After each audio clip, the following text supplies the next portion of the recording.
So in our previous videos, we had looked at first setting aside time, dedicated time during the week, which I brought back over here for your convenience. Once we've created this protected time, next we look at the type of movement that we want to do. And remember, do movement that you enjoy, but try to consider the three categories if possible.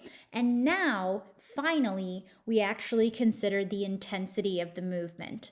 So it really depends or comes down to, again, which category you are looking to be in. If you're truly looking for weight loss, or are you looking for weight maintenance? If you're looking to lose weight using movement, then we really want to focus on the intensity of that movement being in moderate or high intensity. But if we're looking for weight maintenance, any of the three categories are totally appropriate for that 150 minutes of protected time. How do you determine if your movement is in one category or the other? A simple way is just looking at talking and singing. So if you can talk and sing, lower intensity more likely. Some of the low yoga flows or something like Tai Chi could potentially fit into this category, including things like deep breathing exercises as well as stretching. Moderate intensity is where you can talk but you can barely sing. This could be something like a very brisk walk, or doing some light resistance training at home. And high intensity could be a situation where you could barely talk or sing. So if you're doing swimming, for example, or going for a jog, even running or anything of that nature.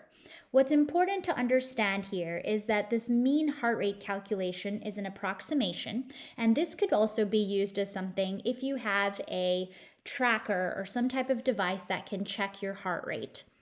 One pro advice that I would like to offer is, again, consider intensity last. And what I mean, and mainly the audience that I want to capture here in this pro tip, is an audience that might be concerned because they're deconditioned or they really haven't taken the time to step into activity. The best thing about this approach is that it's extremely personalized. Let's say you've set aside 30 minutes a day for 5 days to reach that 150 minutes, and you've set aside 3 of those days for a walk.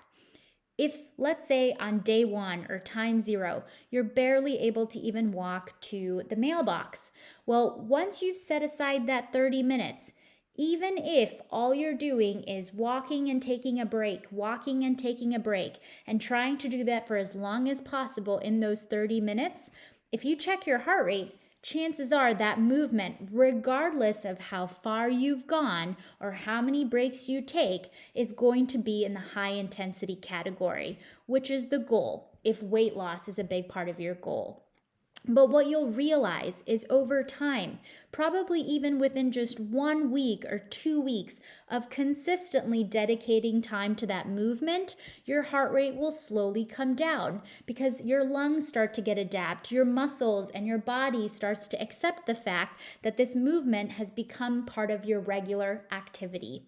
So that is the beauty of doing intensity last, is that it's going to change over time. But if you make sure to dedicate that time to movement, then you'll really start to notice that these baby steps are going to take you maybe from the mailbox all the way to 1 mile 6 months later. Or if you're somebody that's already going a mile, maybe running that marathon that was your goal, again, 6 months later. So I hope this was super helpful.